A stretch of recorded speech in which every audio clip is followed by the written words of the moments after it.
Good morning mga kaibigan. Gagawa tayo ngayon ng 200 na white roses. Ayan. Good morning. Ito, backup to Lods. Baka sakali may 300. Ayan si Tambi, ang aming expert taga-tanggal ng petals. So ayan o. Ayan, 200 dyan. Ayan, agawang pa ni paring Alger ng atong pang-vlog. Isa lang ba? Ba't di mo siguro? How many 200 bro? 2. Oh, to. Tig-isa talod. Tig-isa tayo. Oh. Simulan natin. Ayan na, nalilisan na. At ipapakita ko sa inyo paano ginagawa. Ang 200 na white ay medyo masilan po yan. Alam nyo kung bakit. Kadalasan kasi pag hindi maingat yung mga gumagawa, nagiging nagkakaroon ng lamat yung kanyang petals. Kaya kung makikita nyo, itong ating foam ay branded niyan. Nakuha pa natin yan sa basurahan. Nasimulan ko na. Ayan. Sinasabi ko sa inyo, once kayo maggagawa ng malaking bouquet, dito sa pinakadulo kayo hahawak. Lalo na pag 200, 300 hanggang pataas. Depende yan sa ilang cm yung gagamitin natin. Ang gamit natin ngayon ay 50 cm, hinaluan natin ng 60 cm. So, gagawin lang natin ng medyo flat ng konti. Sakaling mayroong 250 or 300 na order, kaya pa natin i-adjust yung ating ginagawang bouquet. Ito, hindi pa ito 200. Konti pa lang ito. Ayan, nakalinis na. Ang diferensya sa 60 cm at saka 50 cm, 50 cm maliliit ang bulaklak. Ang 60 mas malaki, mas mahaba at mas matibay. Mas maganda talaga gawin pag 60 cm ang gamit natin pagdating natin sa 200. Hindi niya ka-promo Lods? Pinagawa to ni Master eh. Ang technique natin para mabalance, isang 60 cm, isang 50 cm. Ganyan yung aking technique para balanse ang ating gagawin sa ating stem. Kasi kung uunahin natin lahat yung 50 cm, medyo mahirapan na tayo mamaya mag-adjust. Pero kung uunahin nyo yung isa, mas gusto ko unahin yung 60 cm para hindi kayo mahirapan. Kasi medyo mahirapan kayo pag once na inuna nyo yung maikli. Unahin nyo muna yung mataas. So, ayan, tuloy natin. Marami pa itong darating dito. Dahan-dahan lang natin gagawin kasi back up naman ito. At paalala sa lahat, sa mga gustong gumawa ng ganito kalalaki, kailangan maingat. Kailangan importante yung foam na yan. Kasi masisira yung petals pag wala tayong unan na nilagyan.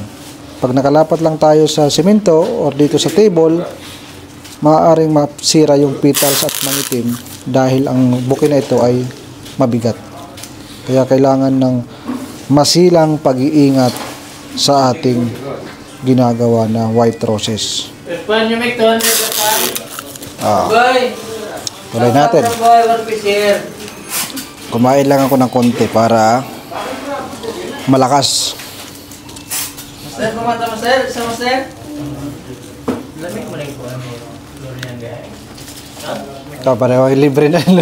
Wala kakahago-hago yan. Paano hindi sasarap yan? Subukan mo muna magkut-kut ng lupa doon.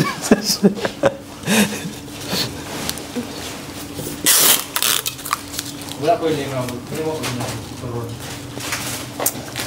Hindi ka sila ng balon-balon ba, no? Buta lang yung makanan sa red ba, no?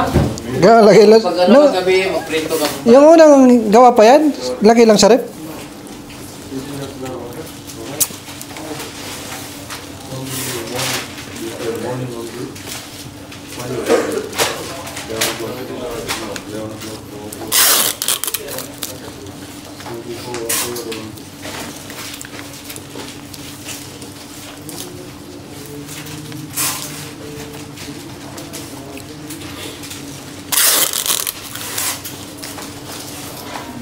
kung tayo ay gagawa ng mga ganito, kailangan tuloy-tuloy lang ang ikot.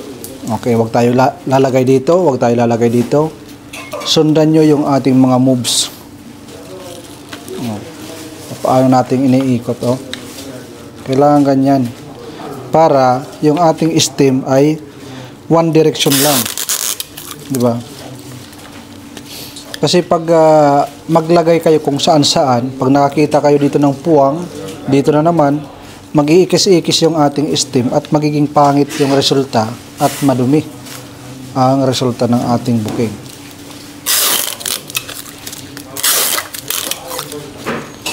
Pagdating sa 300 na rosas,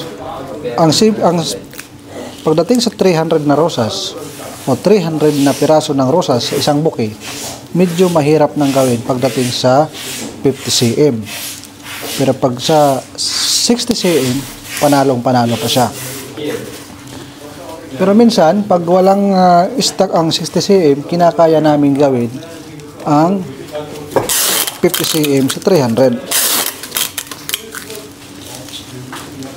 Kaya pag gumagawa kami ng backup, pinapanatili namin na medyo flat pa yung taas ng ating bouquet. Kasi once na nag-start na siyang bumilog, tuloy-tuloy na yung pagbilog niyan. Mahirap na yan na i-adjust. Kung pipilitin natin i-adjust, maaaring maging bukol-bukol yung resulta ng ating paggagawa.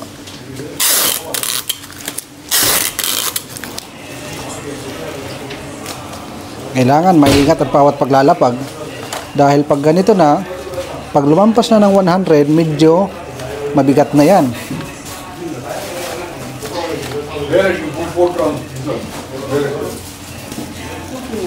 Bawat lapag natin, okay. All finish? 200. Yeah?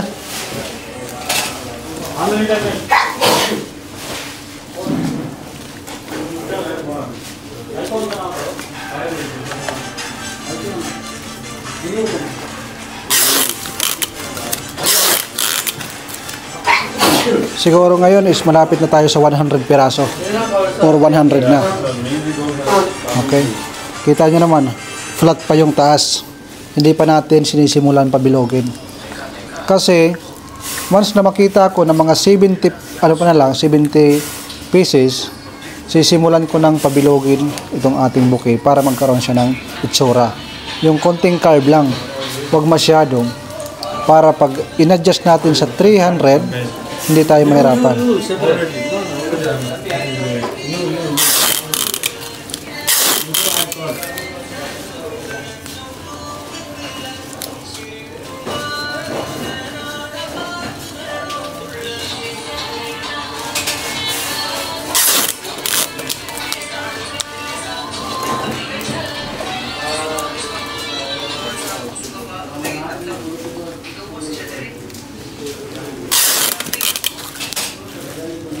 Finish bro, 200?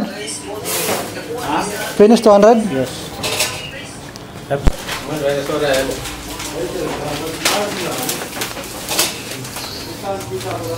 Ito na yun, oh.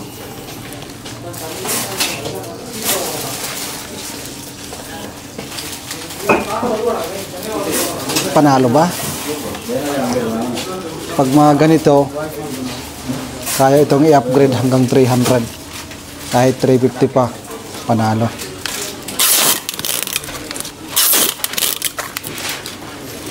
Kailangan maingat tayo bawat lapag dito sa unan para hindi mangitim yung mga petals ng ating rose. Yan ang pinakaiingatan natin dahil puti yung ating rosas.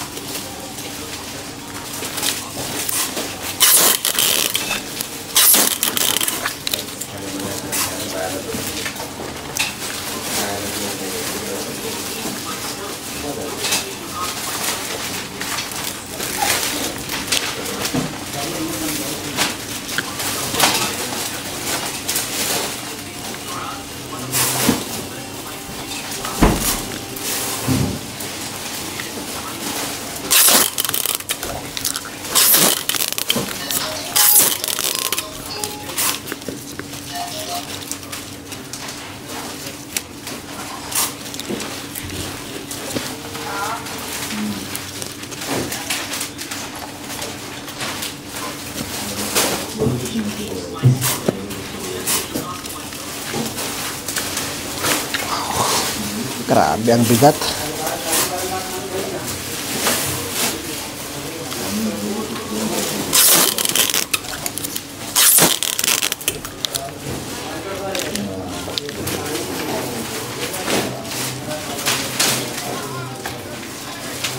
Ito yung ating ginagawa, fresh flower to ha. Lahat ng ginagawa namin dito, fresh flower.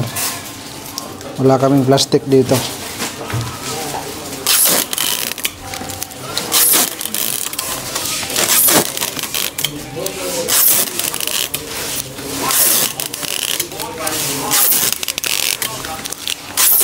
Kailangan itip natin ng maayos.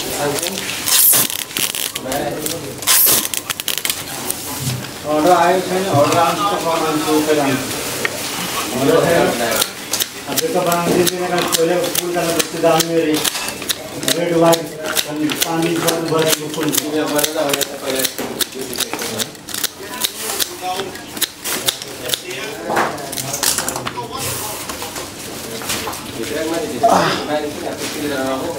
Ayan yung ating finished product. Hindi talon. Indot sa halos.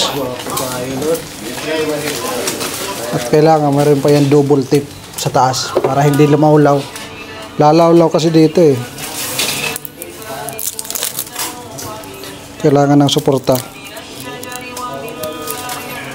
Ito ay backup lang. Sakaling magkaroon ng order, irarapping na lang. Yun ang aming technique para hindi kayo mahihirapan.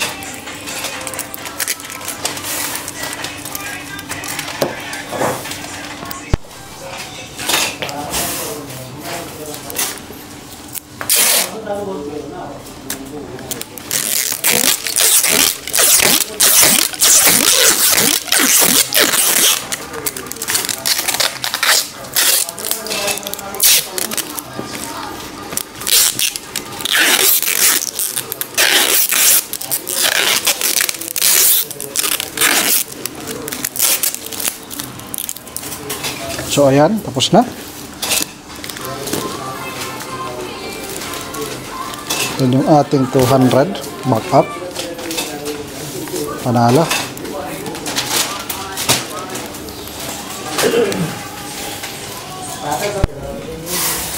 Katulad nito, mayroon kaming order na biglaan.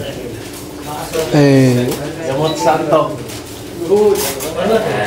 Dinadaan lang ni Master. Kasi medyo mahina kami ngayon, kaya ayan, patay oras, 200 yan. Mayroon naman.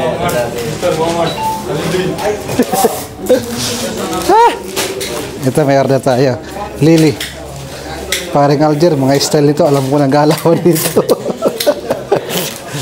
Ito rin, 200 ang tinitira. 200? Diyan, 200? 200. 200. Ayan. Ito yung 200 natin na tinira. Naka-back up na yan.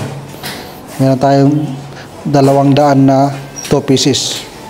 Ayan. Ginawa ni Master. Pipicture na lang yan at i-deliver.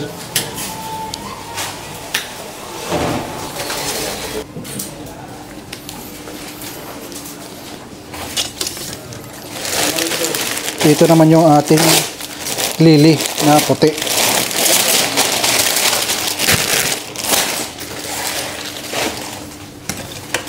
Sampung piraso ito. Tanggalin natin yung leaves dito sa ibaba. Kasi ito ay sa base. Ito yung base nating lalagyan. Ayan. Base with eucalyptus. Ito yung paglilinis niyan. Importante na tanggalin yung ating mga dahon ng ating lili sa baba. Hindi dapat malulunod sa tubig. Kasi pag malunod sa tubig yan, babaho ang tubig kasi mabubulok yan. At hindi maganda pag yung dahon nakababad sa tubig.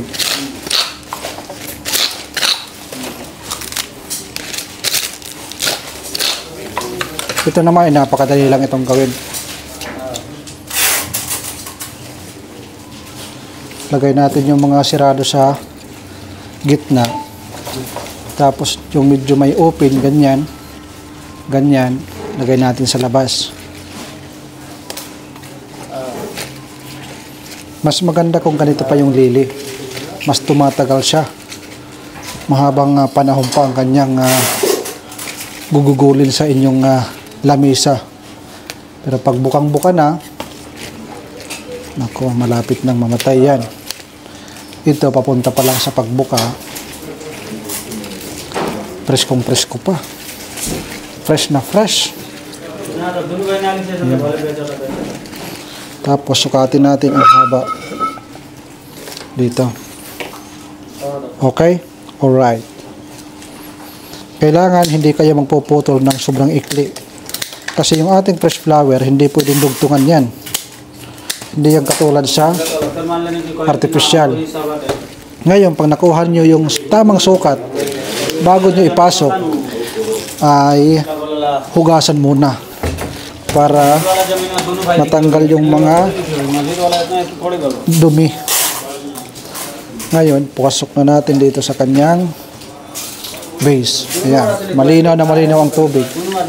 At ang sunod-sunod natin gagawin, itutusok natin yung kanyang eucalyptus. Sa aming ginawang sample ni Master, medyo loose ang eucalyptus. Alam niyo ba mga kaibigan, na ang eucalyptus mas mahal pa yan sa presyo ng ating rose. Kasi ang isang bunch nito, 5 piraso lang ay nasa 24 or 25 Qatar Riyal. Yun ang presyohan. So, ang presyohan nito mas mahal pa sa rosas. Unahin natin yung mga mahaba.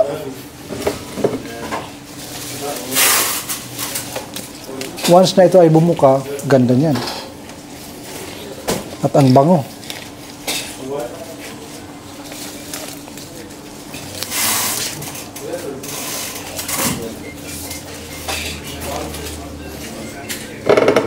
Yung stem din ng eucalyptus, hinugasan natin yan. Hinugasan ko yan kanina. Hindi nyo lang nakita kasi mabilis. Sobrang bilis eh. Kasing bilis ko si Vincent ng Ghost Fighter. Hindi nyo alam.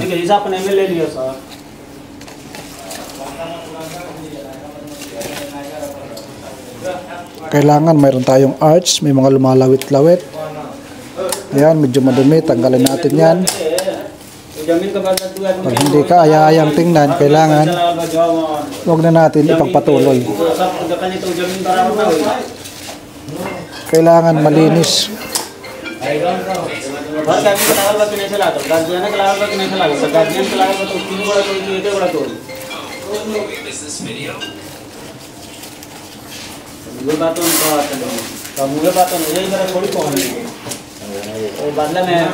हम बाद में ना ले हैं वो घर बनवा लें बाद में हम ना पापा तो कागज कर दें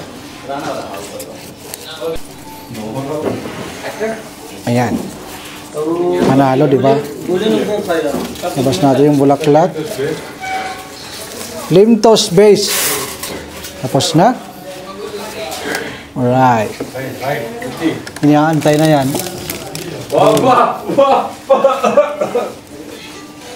Ayan, yung ating finished product. Limtos base. Dito naman si paring Alger, gumagawa ng hearts variety. 100 piraso.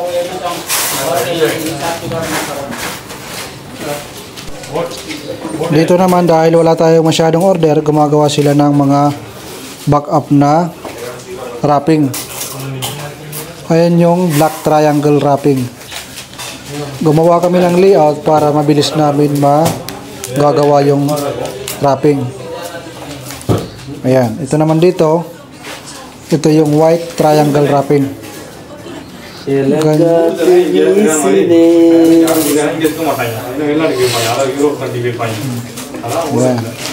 Ganyan lang, napakadali. Ano ng layout. Ito naman, busy oh. Meron pang jowang kausap eh. Your fan. Kasi saan?